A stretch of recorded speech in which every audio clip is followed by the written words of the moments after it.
विद्यार्थी मित्रांनो नमस्कार. JS फिजिक्स या यूट्यूब चॅनलवरती आपल्या सर्वांचं स्वागत. मित्रहो, आपण PSC part first semester second paper number 3 साठी एक व्हिडिओ लेक्चर सिरीज सुरू केलेली आहे. पेपरचं नाव आहे प्रॉपर्टीज ऑफ मॅटर. त्यामध्ये आपण युनिट नंबर फर्स्ट पाहतोय, इलास्टिसिटी. बरोबर आहे की नाही? तर ह्यामध्ये की पॉइंट्स काय आहेत आजच्या व्हिडिओ लेक्चरमध्ये, तर आपण पाहणार आहोत सेकंड रिलेशन आपण पाहणार आहोत. ऑलरेडी आपण फर्स्ट रिलेशन पाहिलेलं आहे मागच्या व्हिडिओ लेक्चरमध्ये. तर आज आपण सेकंड रिलेशन पाहणार आहोत. तर तो रिलेशन असा आहे, relationship between y eta and sigma. Exam मध्ये तुम्हाला असं क्वेश्चन विचारतील, show that y is equal to 2 eta in bracket 1 plus sigma और eta is equal to y 2 into 1 plus sigma. आता हे जे सिम्बॉल्स आहेत ना, त्याचं मिनिंग पण आहे. आता आपण वायला टँक्स मॉड्युलस असं म्हणतो, इटाला मॉड्युलस ऑफ रिजिडिटी किंवा शियर मॉड्युलस असं म्हणतो, आणि सिग्मा जे आहे त्याला आपण पॉइझन्स रेशो असं म्हणतो. बरोबर आहे की नाही? चला तर मग पाहूया.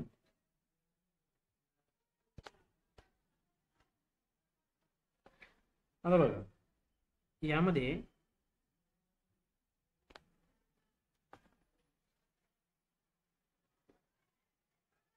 ह्या डेरिव्हेशनला डेराईव्ह करण्यासाठी आपण ह्या ठिकाणी एक क्यूब कन्सिडर करणार आहोत. ओके, तुम्हाला माहिती आहे क्यूबला टोटल 6 फेसेस असतात. बरोबर आहे की नाही? क्यूबला टोटल 6 फेसेस असतात आणि प्रत्येक फेसची जी लेंथ आहे आपण कॅपिटल एल इतकी घेतलेली आहे. त्यामध्ये आपण एक कन्सिडरेशन करणार आहोत मुलांनो, जो बॉटम सरफेस आहे क्यूबचा त्याला आपण फिक्स्ड ठेवणार आहोत. ठीक आहे, आणि टॉप सरफेसला आपण टॅन्जेन्शियल फोर्स अप्लाय करणार आहोत. ठीक आहे.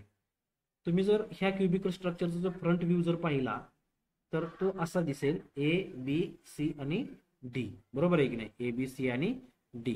तर ह्या फ्रंट फेसचा जो फेसला 2 डायगोनल्स आहेत, एक AC आणि दुसरा कोणता आहे? BD. बरोबर आहे की नाही? AC आणि BD. आता ज्यावेळेस आपण टॉप सरफेसला टॅन्जेन्शियल फोर्स अप्लाय करतो त्यावेळेस होतं असं मुलांना, जो वरचा सरफेस आहे ना तो शिफ्ट होतो किंवा तो त्याचं शेप चेंज होतं. जसं की हा A पॉइंट जो आहे तो A डॅशला येतो आणि B पॉइंट जो आहे तो B डॅशला येतो. बरोबर आहे की नाही? म्हणजे या ठिकाणी स्मॉल एल इतक्या लेंथने तो काय झालेला आहे? शिफ्ट झालेला आहे. Yes or no? बरोबर आहे की नाही? आणि ह्या ठिकाणी बॉडीचं शेप चेंज झालेला आहे. तर आता शेप चेंज झालेला आहे. तर याच्यामध्ये मेन टर्म जी आहे मुलांनो ती कोणती आहे माहिती आहे का? शियर मॉड्युलस, किंवा त्याला आपण म्हणतो मॉड्युलस ऑफ रिजिडिटी. ठीक आहे. जर तुम्हाला ही टर्म माहिती असेल तर ही डेरिव्हेशन करायला तुम्हाला बिलकुल अडचण येणार नाही. ठीक आहे.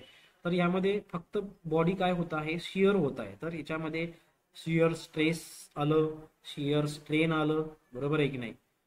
त्याचबरोबर या ठिकाणी शियर मॉड्युलस आलं किंवा मॉड्युलस ऑफ रिजिडिटी. ह्या तिन्ही टर्मला आपल्याला या ठिकाणी डिफाईन करायचे आहेत आणि त्याचा यूज करून आपल्याला पुढे डेरिव्हेशन कसं प्रोसीड करता येईल त्या गोष्टी आपण या ठिकाणी पाहणार आहोत. आता ह्या डायग्रामचं डिस्क्रिप्शन या ठिकाणी आपण दिलेलं आहे. एक्झाम मध्ये तुम्हाला जर हा क्वेश्चन आला तर तो कशा पद्धतीने लिहायचं ते मी या ठिकाणी तुम्हाला एक्सप्लेन करतो. चला आता 1 बाय 1 आपण थोडं डिस्कस करूया आणि नंतर समजून घेण्याचा प्रयत्न करूया. आता बघा, या ठिकाणी आपण काय केलेलं आहे? Consider A cubical body of length L. बरोबर आहे की नाही? हे क्युबिकल बॉडी आपण घेतलेली आहे, त्याची लेंथ किती आहे? कॅपिटल L इतकी आहे. यामध्ये आता बघा, AC and BD are diagonal of cubical body. हे बघा, हे AC आणि ही BD हे काय आहेत? ह्या क्युबिकल बॉडीचे 2 डायगोनल्स आहेत. आता डायगोनलची व्हॅल्यू कशी फाइंड आउट करायची? याचा एक बेसिक फॉर्म्युला असतो मुलांनो. कसं? हे बघा, आता बॉडी क्युबिकल आहे म्हणजे दोन्हीची डायगोनल जी आहे ते सेम असणार, इक्वल असणार. बरोबर आहे की नाही? आता हे बघा, या फेसच्या इकडच्या साईडची लेंथ किती आहे? L आहे आणि या साईडची लेंथ किती आहे? Lच आहे. बरोबर आहे की नाही? तर आता बघा, फॉर्म्युला असा आहे डायगोनल फाइंड आउट करण्यासाठी, अंडर रूट एका साईडची लेंथ त्याचा स्क्वेअर प्लस दुसऱ्या साईडची लेंथ त्याचा स्क्वेअर इज इक्वल टू, याला जर आपण ऍड केलं तर आपल्याला √2L² मिळतं आणि याला सिम्प्लिफाय केलं तर आपल्याला √2 लिहायचं आणि L स्क्वेअरचं काय येणार? स्क्वेअर रूट L येणार. तर आपल्याला ह्या डायगोनलची जी व्हॅल्यू आहे, कोणत्याही डायगोनलची, दोन्हीपैकी कोणते, AC किंवा BD या दोन्हीची लेंथ किती मिळाली आपल्याला, किंवा डायगोनलची व्हॅल्यू किती मिळाली? √2L. ठीक आहे. ओके, चला पुढे पाहूया. आता काय करायचं आपल्याला, एक क्युबिकल स्ट्रक्चर आपण कन्सिडर केलं. ठीक आहे. आता आपल्याला काय करायचं आहे, आता बॉटम सरफेस तर या ठिकाणी आपण फिक्स ठेवलेला आहे. तर टँजेन्शियल फोर्स आपण कुठे अप्लाय करणार आहोत, टॉप सरफेसला. तर या ठिकाणी लिहिले बघा, let a tangential force F is applied along top surface of a cubical body. म्हणजे ह्या सरफेसला आपण टँजेन्शियल फोर्स अप्लाय केलेला आहे with bottom surface is fixed. हे बघा या ठिकाणी बॉटम सरफेस कसं आहे, फिक्स आहे. आता ज्यावेळेस आपण टॉप सरफेसला फोर्स अप्लाय करतो त्यावेळेस बॉडीचं शेप चेंज झालं किंवा बॉडी शिअर झाली, बरोबर आहे की नाही. तर किती अँगलने शिअर झाली, थिटा इतक्या अँगल. तर या ठिकाणी दिले बघा, let theta be the angle of shearing strain. म्हणजे या ठिकाणी शिअरिंग स्ट्रेनचा अँगल किती आहे, थिटा आहे असं आपण कन्सिडर केलेलं आहे. आता तुम्हाला मी मगाशीच बोललेलं आहे की बाबा ज्यावेळेस आपण बॉटम सरफेस आपण फिक्स ठेवतो आणि टॉप सरफेसला फोर्स अप्लाय करतो त्यावेळेस बॉडी या ठिकाणी ट्विस्ट होते. आता ट्विस्ट होते त्याच्यामध्ये टर्म्स कोणकोणत्या आल्या, त्याच्यामध्ये स्ट्रेस आलं, स्ट्रेन आलं किंवा मॉड्युलस ऑफ इलास्टिसिटी आलं. आता शेप चेंज होत असेल तर त्यामध्ये टर्म्स आपण कोणत्या यूज करतो, स्ट्रेस बद्दल जर बोलायचं झालं तर आपण त्याच्यामध्ये शिअरिंग स्ट्रेस बद्दल बोलतो. त्याचबरोबर स्ट्रेन जर त्याच्यामध्ये स्ट्रेन पण आलं ना, तर स्ट्रेन कोणता, शिअरिंग स्ट्रेन. आणि बॉडीचं शेप चेंज होतोय म्हणजे या ठिकाणी इलास्टिसिटी मॉड्युलस कोणतं आलं, शिअर मॉड्युलस किंवा त्याला आपण मॉड्युलस ऑफ रिजिडिटी. ह्या 3 टर्म्स आपण अगोदर डिफाईन करून घेऊया ह्या सिच्युएशन वरून आणि मग पुढे आपण आपल्या डेरिव्हेशनला प्रोसीड करूया. चला, आता यामध्ये शिअरिंग स्ट्रेस किती आलं, शिअरिंग स्ट्रेस बरोबर फॉर्म्युला असतो मुलांनो, टँजेन्शियल और shearing force divided by area. तर आपण बघा शिअरिंग स्ट्रेसला आपण टीनं रिप्रेझेंट करणार आहोत म्हणजे tension. Yes or no, stress म्हणजे tension is equal to tangential फोर्सला F divided by A square A. जर आपण याला एरिया कसं फाइंड आउट करतो आपण, लेंथ इंटू लेंथ, बरोबर आहे की नाही. तर शिअरिंग स्ट्रेस तुम्हाला किती मिळालं, एफ अपॉन एल स्क्वेअर. ठीक आहे.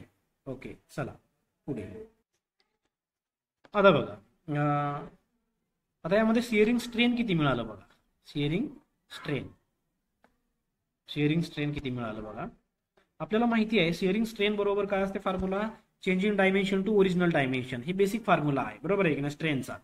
तर या ठिकाणी चेंज काय झालेला आहे, हे बघा या ठिकाणी चेंज काय झालेली आहे, body A to A dash पर्यंत शिफ्ट झाली आणि body B to B dash पर्यंत शिफ्ट झाली. म्हणजे या ठिकाणी चेंज काय झाले, लेंथ चेंज झालेली आहे, बरोबर आहे की नाही. आणि ओरिजिनल लेंथ किती आहे, कॅपिटल एल इतकी आहे. हे बघा चेंज इन लेंथ किती आहे, स्मॉल एल, आणि ओरिजिनल लेंथ किती आहे, कॅपिटल एल. ठीक आहे. तर या ठिकाणी बघा आता आपल्याला शिअरिंग स्ट्रेनचा फॉर्म्युला माहिती आहे, change in dimension to original dimension. ठीक आहे. तर आता बघा या ठिकाणी काय होतं, शिअरिंग स्ट्रेन बरोबर काय आहे, लेंथ किती चेंज झालेली आहे, चेंज इन लेंथ किती आहे, small L, divide by original length किती आहे, कॅपिटल एल. तर आपल्याला शिअरिंग स्ट्रेनचा फॉर्म्युला काय मिळाला, small L upon capital L. ठीक आहे. आपण 2 टर्म या ठिकाणी डिफाईन केलेले आहेत, बरोबर आहे की नाही. त्याचबरोबर आपण आता तिसरी टर्म या ठिकाणी मॉड्युलस ऑफ इलास्टिसिटी कोणती येणार, शिअर मॉड्युलस किंवा त्यालाच आपण काय म्हणतो, मॉड्युलस ऑफ रिजिडिटी. तर मॉड्युलस ऑफ रिजिडिटीचा फॉर्म्युला काय आहे, shearing stress upon shearing strain, बरोबर आहे की नाही. तर या ठिकाणी शिअरिंग स्ट्रेस किती आहे, कॅपिटल टी, आणि शिअरिंग स्ट्रेन किती आहे, थिटा. तर इटा बरोबर फॉर्म्युला काय आला आपला, टी अपॉन थिटा. ह्याला इक्वेशन नंबर 1 देऊया आपण. ठीक आहे. ओके, पुढे. आता या ठिकाणी आपल्याला 2 कन्सिडरेशन करायचे आहेत. तुम्हाला माहिती आहे मुलांना, आपण अल्फा कशासाठी घेतो, लॉन्जिट्युडनल स्ट्रेन. ओके, या ठिकाणी आपल्याला लेट करायचं आहे, alpha is equal to longitudinal strain in per unit stress, बरोबर आहे की नाही. अल्फा काय घेणार आहोत आपण, longitudinal strain in per unit stress, बरोबर. आता त्यावरून आपण या ठिकाणी एक रिलेशन लिहून घेणार आहोत, y is equal to 1 upon alpha. आता हे कुठून आलं, तर तुम्हाला माहिती आहे मुलांनो, या ठिकाणी आपल्याला माहिती आहे यंग्स मॉड्युलसचा फॉर्म्युला काय येतो, यंग्स मॉड्युलसचा फॉर्म्युला काय येतो, longitudinal stress upon longitudinal strain. तर आपण या ठिकाणी लॉन्जिट्युडनल स्ट्रेस किती घेणार आहोत, पर युनिट मीन्स काय 1, आणि लॉन्जिट्युडनल स्ट्रेन किती आहे, अल्फा आहे, बरोबर आहे की नाही. तर झालं ना हे y is equal to 1 upon alpha. जिथं तुम्हाला 1 अपॉन अल्फा दिसेल आता डेरिव्हेशन मध्ये, त्या ठिकाणी त्याला तुम्ही रिप्लेस करायचं आहे y ने. ओके, वायने रिप्लेस करायचं आहे. त्याचबरोबर दुसरं बीटा काय असते, lateral strain in per unit stress. ठीक आहे, lateral strain in per unit stress, त्या आपण बीटाने रिप्रेझेंट करणार आहोत. यावरून आपल्याला एक रिलेशन या ठिकाणी आपण ऑलरेडी बघितलेलं आहे बघा. तर सिग्माला आपण कसं लिहितो, लॅटरल स्ट्रेन आपण लॉन्जिट्युडनल स्ट्रेन, तर आपण sigma is equal to beta आपण अल्फा लिहू शकतो का. ज्या ठिकाणी तुम्हाला बीटा अपॉन अल्फा दिसेल त्या ठिकाणी तुम्ही त्याला कशाने रिप्लेस करणार आहात, सिग्माने. ठीक आहे, तर हे दोन कन्सिडरेशन या ठिकाणी लक्षात ठेवायचं आहे. आता या ठिकाणी थोडं अजून तुम्हाला या ठिकाणी मेहनत करायची आहे, थोडं आता या ठिकाणी समजून घ्यायचंय, नंतर फक्त मॅथमॅटिकलच असणार आहे यामध्ये.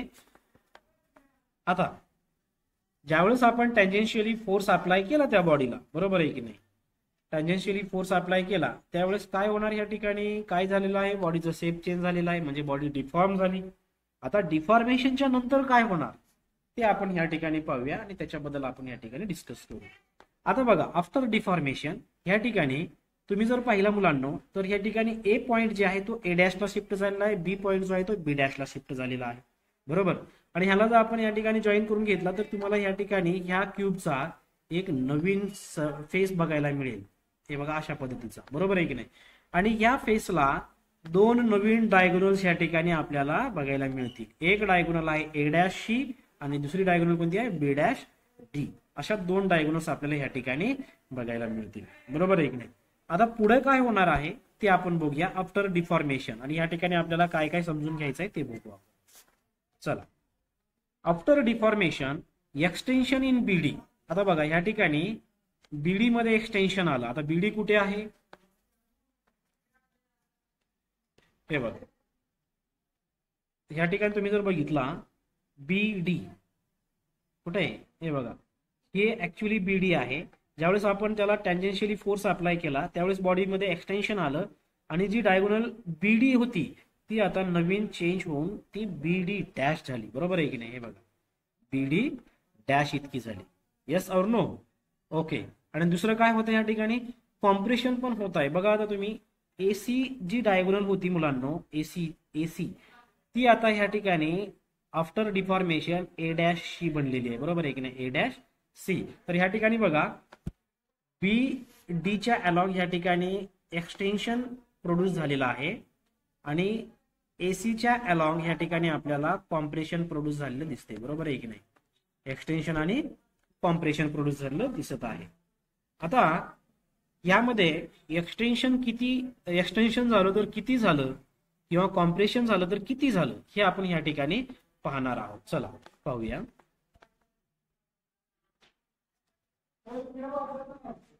आता पहा मुलांनो, या ठिकाणी आफ्टर डिफॉर्मेशन एक्सटेन्शन इन बीडी. आता पहिल्यांदा काय होतं, बीडी मध्ये एक्सटेन्शन होतं, बरोबर आहे की नाही. किती, त्याला आपण ई बी डॅश असं म्हणतोय.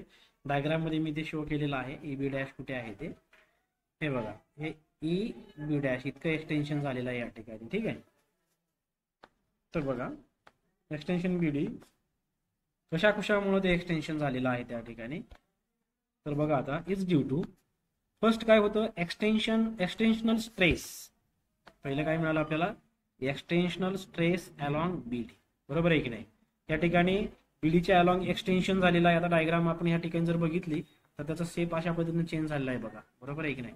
तर या ठिकाणी इथं बी होता, इथं बी डॅश आलेला आहे, तर या ठिकाणी एक्सटेन्शन झालं, बरोबर आहे की नाही. हे डी पॉइंट आहे समजा, तर एक्सटेन्शन इन बीडी तो किती मिळाला आपल्याला, एक्सटेन्शनल स्ट्रेस अलॉंग बीडी. तर एक्सटेन्शन इन बीडी किती मिळालं, काय करायचं मुलांनो, ह्या बीडीची लेंथ इनटू या ठिकाणी एक्सटेन्शन म्हणजे आता अल्फा मीन्स काय हो, लॉन्जिट्युडनल स्ट्रेन, बरोबर आहे की नाही. म्हणजे या ठिकाणी लेंथ चेंज होत आहे, तर या ठिकाणी आपण अल्फा आणि टी काय आहे, टेन्शन. तर ह्या तिन्हीचं कॉम्बिनेशन म्हणजे आपल्याला काय मिळालं, एक्सटेन्शन मिळालं बीडी मध्ये, बीडी इंटू अल्फा टी. सिमिलरली ह्या ठिकाणी कॉम्प्रेशनल स्ट्रेस सुद्धा मिळतो आपल्याला अलॉंग एसी. आता एसी कुठे आहे, हे बघा एसीच्या अलॉंग आपल्याला कॉम्प्रेशनल स्ट्रेस मिळतोय, हे बघा ही एसी आहे. ह्याच्यामध्ये आता ए डॅश सी मिळालं म्हणजे या ठिकाणी कॉम्प्रेस झालं ना, तर कॉम्प्रेशनल स्ट्रेस किती मिळालं ते बघूया आपण. कॉम्प्रेशनल स्ट्रेस अलॉंग एसी किती आहे, compression in AC is equal to AC ची लेंथ इंटू बीटा. आता बीटा काय आहे या ठिकाणी? Lateral strain. म्हणजे या ठिकाणी काय झालं, त्याची लेंथ कॉम्प्रेस झाली ना, किंवा लेंथची कमी झाली, म्हणून आपण या ठिकाणी lateral strain into tension T असं घेतो. बरोबर आहे की नाही? ओके. आता टोटल एक्सटेन्शन किती मिळालं ते पाहूया आपण. टोटल एक्सटेन्शन दोन्हीची ऍडिशन करून टाकायचं, एकदम सिंपल आहे. आता हे एवढं तुम्हाला लक्षात ठेवायचं होतं. आता total extension in BD that is EB dash किती मिळालं? ईबी डॅश बरोबर काय येणार? BD into alpha T plus AC into beta T. ह्या दोन्हीची एक्सटेन्शनल स्ट्रेस आणि कॉम्प्रेशनल स्ट्रेसची ऍडिशन करून टाकायचं, म्हणजे तुम्हाला त्यामध्ये टोटल एक्सटेन्शन किती झालं त्या क्युबिकल बॉडीमध्ये ते या ठिकाणी तुम्हाला काढता येईल. तर बीडी इंटू अल्फा टी, बीडीची व्हॅल्यू किती आहे? √2L into alpha T plus एसीची length किती आहे? आपण डायगोनल फाइंड आउट केली होती बघा स्टार्टिंगला, √2L इंटू बीटा टी. जर ह्याला सिम्प्लिफाय केलं तर आपल्याला काय मिळणार? √2L टी कॉमन निघते आणि ब्रॅकेटमध्ये राहिला अल्फा प्लस बीटा. तर एबी डॅशची व्हॅल्यू किती मिळाली आपल्याला? √2LT into alpha plus beta. याला इक्वेशन नंबर 2 देऊन टाकूया. ठीक आहे, चला पुढे. आता calculation of extension in BD that is EB dash ही कशी फाइंड आउट करायचं? आता हे थोडं आता या ठिकाणी तुम्ही लक्षात ठेवायचं आहे. आता डायग्राम वरून आपण काय करूया, या ठिकाणी एक ट्रायंगल कन्सिडर केलंय मुलांना आपण, बी डॅश ई. आता तुम्ही जर डायग्रामला व्यवस्थित जर ऑब्झर्व केला तर हा ट्रायंगल कुठे आहे बघा. आता आपण बी पासून एक परपेंडिक्युलर टाकला बी डॅश डी वरती, बी डॅश डी वरती एक परपेंडिक्युलर आपण बी पॉइंट पासून टाकला. तर ह्या ठिकाणी एक पॉइंट आपण दिला समजा ई, तर एक नवीन एक परपेंडिक्युलर आपण टाकली बीई. बरोबर आहे की नाही? बीई. तर त्याचा अँगल किती आहे? 90 डिग्री आहे तो पॉइंट. तर आपल्याला ह्या ठिकाणी ट्रायंगल मिळतो का? बी डॅश ई. बरोबर. तर ई पॉइंटचा जो अँगल आहे तो किती आहे? 90 डिग्री आहे. तर त्याला आपण साईडला ह्या ठिकाणी घेतलेला आहे बघा. कुठे? हे बघा बी डॅश ई. आता ह्या ठिकाणी जो बी डॅशची व्हॅल्यू आहे, लेंथ आहे ती यल आहे. म्हणजे बी पासून बी डॅश पर्यंत जो जेव्हा ती बॉडी शिफ्ट झाली तेव्हा त्याची लेंथ किती चेंज झाली? स्मॉल यल इतकी. बरोबर आहे की नाही? आता आपल्याला काय करायचं आहे हे बघा. आता तुम्हाला ह्या तिन्ही कोणाच्या मापाची बेरीज माहिती आहे. तर हा ई पॉइंट जो आहे तो 90 डिग्रीचा आहे. तर बी डॅश आणि बी किती होणार? 45. बरोबर आहे की नाही? तर आपण बी डॅश पॉइंटला कन्सिडर करून ह्या ठिकाणी आपण त्या ट्रायंगलची व्हॅल्यू फाइंड आउट करणार आहोत, किंवा आपल्याला ई बी डॅशची व्हॅल्यू फाइंड आउट करायची आहे. तर कसं बघा, आता तुम्हाला माहिती आहे cos theta is equal to formula काय येतं? Adjacent side upon hypotenuse. तर थिटा किती आहे या ठिकाणी? हे बघा हा थिटा. तर ही ऍडजस्टंट साइड झाली, ही हायपोटेन्यूज झाली. बरोबर आहे की नाही? तर आता बघा थिटाची व्हॅल्यू या ठिकाणी 45 ठेवा. Cos 45 is equal to adjacent side किती आहे? ईबी डॅश आणि डिवायडेड बाय हायपोटेन्यूज किती आहे? यल आहे. तर या ठिकाणी AB dash upon L is equal to cos 45 ची व्हॅल्यू किती आहे मुलांना? 1/√2 आणि ईबी डॅश अपॉन यल ला ईबी डॅश अपॉन यल. तर आपल्याला ईबी डॅश मिळाले या ठिकाणी यल अपॉन √2. ओके, ह्याला इक्वेशन नंबर 3 म्हणूया आपण. खूप इझी कॅल्क्युलेशन आहे हे, समजून घ्यायचं आहे तुम्ही ह्या ट्रायंगल वरून. ओके, चला आपल्याला एबी डॅशची व्हॅल्यू मिळालेली आहे. आता बघा फ्रॉम इक्वेशन नंबर 2 and 3. तर आपण इक्वेशन नंबर 2 आणि 3 वरून आपण काय करू शकतो? हे बघा, तुम्हाला इक्वेशन 2 मध्ये एबी डॅशची व्हॅल्यू किती मिळाली? ही वाली. बरोबर आहे की नाही? आणि इक्वेशन 3 मध्ये तुम्हाला एबी डॅशची व्हॅल्यू कोणती मिळाली? ही वाली. दोन्हीला इक्वेट करूया आता. तर काय येतं बघा, आता इक्वेट केल्यानंतर आपल्याला मिळेल ह्या ठिकाणी from relation number 2 and 3 L upon √2 is equal to √2L plus √2L t alpha plus beta. तर बघा या ठिकाणी आता काय करायचं, या ठिकाणी एलच्या खाली कॅपिटल एल घेऊन टाकूया आपण. हा जो एल आहे तो इथे घेऊन टाकू, √2 ला इकडे घेऊन जाऊया. तर या ठिकाणी काय मिळेल मुलांना आपल्याला? L upon L is equal to हे √2 आणि √2 काय मिळालं? फक्त 2 आणि हे t into alpha plus beta. Okay, पुढे बघा आता L upon L is equal to 2t. आता इथून आपण अल्फा कॉमन काढायचा आहे. अल्फा जर कॉमन काढला तर आपल्याला काय मिळेल? 1 plus beta upon alpha. Okay, आणि पुढे आता बघा L upon L is equal to 2t alpha into 1 plus sigma. आता हे बीटा अपॉन अल्फाची व्हॅल्यू मी अगोदर कन्सिडर केली होती बघा आपण, किती आहे? सिग्मा. तर याला सिग्माने रिप्लेस करूया. आता एल अपॉन एल बरोबर काय आहे theta. Okay, theta is equal to 2t alpha into 1 plus sigma. ह्याला इक्वेशन नंबर 4 देऊन टाकूया. पुढे फ्रॉम रिलेशन नंबर 1 अँड 4. आता 1 आणि 4 वरून काय तुम्हाला माहिती आहे रिलेशन 1 काय होतं eta is equal to t upon theta. तर या ठिकाणी टी अपॉन थीटाची व्हॅल्यू किती आहे 2t alpha plus 1 plus sigma. Alpha sorry 2t into alpha into 1 plus sigma. तर T get cancel. 1 upon 2 alpha into 1 plus sigma. तर आपल्याला मिळालं मुलांना नवीन रिलेशन 2 इटा इंटू 1 प्लस सिग्माला इकडे मल्टिप्लाय करूया तर 1 upon alpha. 1 upon alpha is equal to काय आहे वाय. बरोबर आहे की नाही, पहिल्यांदा आपण कन्सिडरेशन केलेलं आहे.